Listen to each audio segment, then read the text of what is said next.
Opa, e aí? Bem, quarta-feira e finalmente lançou, né, The Bad Batch, segunda temporada. E assim, é legal, mas esses dois primeiros episódios não entregaram muita coisa. Mas também tá no começo da temporada. E pelo que eu vi, né, na seleção, na listinha de episódios que eles lançaram, lá pra frente vai ter umas coisinhas bem interessantes. Então, né, vamos esperar pra ver o que acontece. Bem, foram episódios de meia hora cada um. E o nome dos episódios faz mais, né, sentido em inglês. É Sombras de Guerra e Marcas de Guerra. Em inglês seria Spoil of War, que daí seria em relação depois aos espólios de guerra do segundo episódio. E o segundo episódio chamaria Shadow of War, se eu não me engano é isso. Mas enfim, faria mais sentido porque, né, eles descobrem que tem, né, espólios de guerra, e no segundo eles descobrem as sombras da antiga guerra. Que daí, né, no caso, tem aquele senhorzinho que aparece no final. No final não, no meio do episódio enfim, né? E bem, eu lembrei que eu não fiz nenhum vídeo da primeira temporada de The Bad Batch, porque ou eu não tinha canal ou tava parado com o canal, não lembro agora. Mas de qualquer forma eu adorei, eu demorei pra assistir porque eu achei que não ia entregar muita coisa, mas no final entregou bastante coisa interessante. E até uma coisa do Legends, que daqui a pouco vai vir aí, que eu não duvido que não tenha, que é a Revolução dos Clones, né? A Revolta dos Clones. E eu vou falar um pouquinho nesse vídeo que tá tudo caminhando bem devagarinho para isso acontecer. Bem, a gente começa um episódio já, né, do pessoal, o primeiro episódio do pessoal da Bad Patch, né, a Força Clone 99, correndo na praia de um caranguejo gigante que eu não sei, eu pesquisei muito, mas não tem o planeta e não tem nem o nome deles.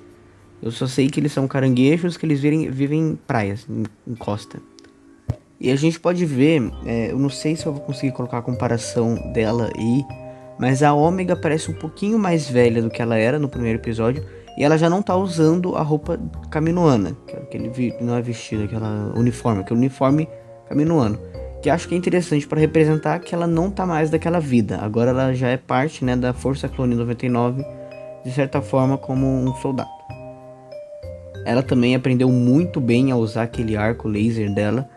E, enfim, é interessante ver, né, a evolução dela. E falaram que na série da Ahsoka, alguma personagem mais recente criada vai aparecer. E eu tô chutando que seja ela, mas enfim, daí eu já fui para outra série, já fui para Disney, viajei muito.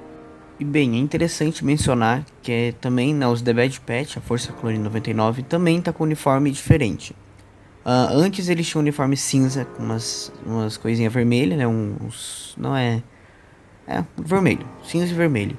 E como a gente sabe, o Império ele tem preto, ele tem cinza, ele tem branco. Todas aquelas cores de, né, oficiais, aquele padrão para você se diferenciar de cada pessoa no Império, mas ainda assim ser todo mundo igual, para não ter toda essa diversidade, só quem ser diferente, quem é superior. O Império é bem uma hierarquia mesmo, bem malvadinho. E para eles se diferenciarem disso tudo, o que eles fizeram? Trocaram a armadura deles.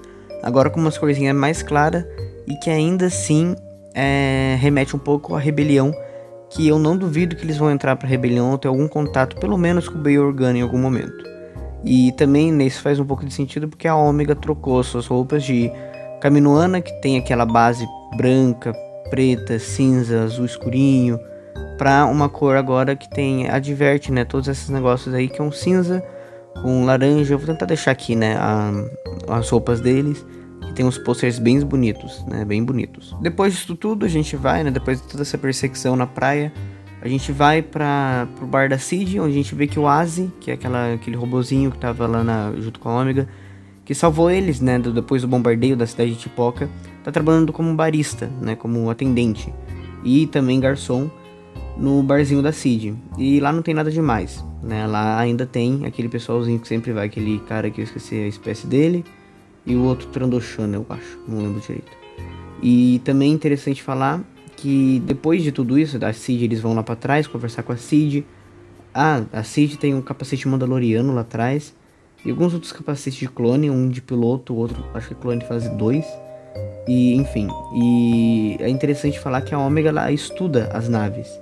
Lá no começo ela estava estudando a nave V-Wing, que a gente vê mais tarde também como a nave principal do Império, que, aliás, ela vai ser substituída como nave da Marinha Imperial até uma V-Wing se tornar um caça-TIE, que é o que a gente vê, né? Porque um caça-TIE e uma V-Wing são bem semelhantes, assim como a nave de Jedi, né? Que é tipo um TIE também, né? Tem aquele formatinho meio redondinho.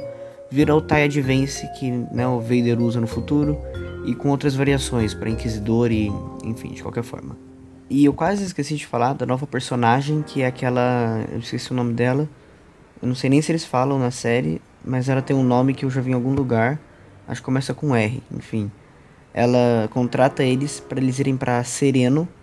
E eu queria falar também, né, como a Omega estuda. Ela menciona na classe, né, um shuttle, né, como é que é o nome em português? Eu esqueci. Um transporte classe. Daí o Hunter pergunta se é classe Lambda ou classe Delta. E ela responde que é um transporte classe Lambda, que é o transporte que o Vader usa. O Vader, o Palpatine, pessoas do alto escalão do Império. Que, apesar dos pesares, é uma nave bem bonita. Mas a classe Delta é muito mais bonita que aquela nave que o Tarkin não, o diretor Krennic usa, que é uma nave para mim bem mais bonita. Mas, enfim, só uma curiosidade mesmo. E eu gostei muito que os Bad Patch ainda continuam atacando os clones usando arma de atordoamento, porque eles são irmãos, de qualquer forma, né? Querendo ou não, eles são irmãos.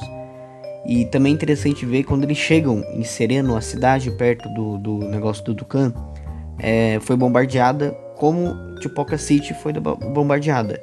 E eu acho também que é o mesmo tipo de bombardeio que o Thrawn tenta usar lá em Rebels para destruir a base Chopper, que eu adoro aquele arco, que é 0 hora, eu acho que é o nome dos episódios, 2 partes, muito legal. E, bem, eles estão lá em Sereno, que é a base do Dukan, lá dos separatistas. É muito interessante que o Hunter e o Wrecker tentam fugir usando aquele negócio que o Dukan já tinha usado uma vez. E é muito legal que quando o Wrecker entra, ele fala, nossa, isso daqui tá me dando arrepios. Porque lá já foi, né, amaldiçoado, ou teve uma tentativa de assassinato contra o Dukan com as Irmãs da Noite, que usaram algum feitiço nele, ou elas ficaram invisíveis para atacar ele, enfim. Muito interessante, muito interessante. São detalhezinhos muito bobinhos, mas que eu adoro perceber. E como eu disse que eu ia falar da Revolução dos Clones, que eu não poderia deixar de falar, o Rampart, que é o vice-almirante, que não aparece nos filmes originais, e eu acho que ele vai morrer nesse episódio não, nessa série. Ele mata o clone que estava atrás do The Bad Patch lá em Sereno, que era o comandante clone de lá. Eu acho interessante que o clone ele se recusa a obedecer uma ordem superior. Então isso pra mim são vários detalhezinhos bem pequenos, como eu disse, que pra mim faz muita diferença. Nesse detalhe é uma diferença pra história em geral, porque eu sei que daqui a pouco vai ter a revolta dos clones, eu tenho total convicção disso. Porque tá tudo caminhando pra isso. Aqueles clones que queriam ser salvos, o Rex querendo ligar pra ele de novo pra fazer mais alguma coisa. Enfim, eu acho que vai ter uma revolta dos clones em grande escala, não tipo só os The Bad Patch com mais 2 clones, em grande escala. E talvez os The Bad Patch não funcionem, ou talvez eles deem o start para depois continuar, entendeu? Meio, né? Deu pra entender. E, bem, não tem muito o que falar. O Rampart ele mata o clone porque ele queria que o Tarkin não soubesse que os The Bad Patch sobreviveram ao bombardeio em caminho. E, bem, acaba esse arco, esses 2 episódios. E assim, da hora, muito bom. Tá começando, parece, né, que vai ter alguma coisa de revolução, de revolta dos clones, pelos nomes dos episódios, mas eu não tenho certeza ainda, porque eu não lembro agora. E, enfim, eu tô curioso para ver o que vai acontecer com o Crosshair, né, porque não comentaram sobre ele nesse episódio. E se o Rampart vai morrer nessa temporada ou se na próxima, porque eu acho que ou ele vai morrer ou ele vai ser apreendido, enfim. The Bad Patch. Vamos esperar aqui. Tá começando só. E se foi bom a primeira temporada, a segunda deve ser ainda melhor. Bem, esse foi o vídeo. Se você gostou aí, deixa o seu like. Se inscreve aí. Eu não sei se eu vou fazer vídeo The Bad Patch toda hora, toda vez que sair. Mas eu vou tentar, porque é daorinha a série. Tem umas curiosidadezinhas bem legaisinhas. E, enfim. Se quiser compartilhar aí para alguém que você acha que queria saber minha opinião, ou a opinião de alguém sobre The Bad Patch, manda aí, que não custa nada. E, bem, terça-feira que vem tem mais vídeo e a gente se vê numa próxima.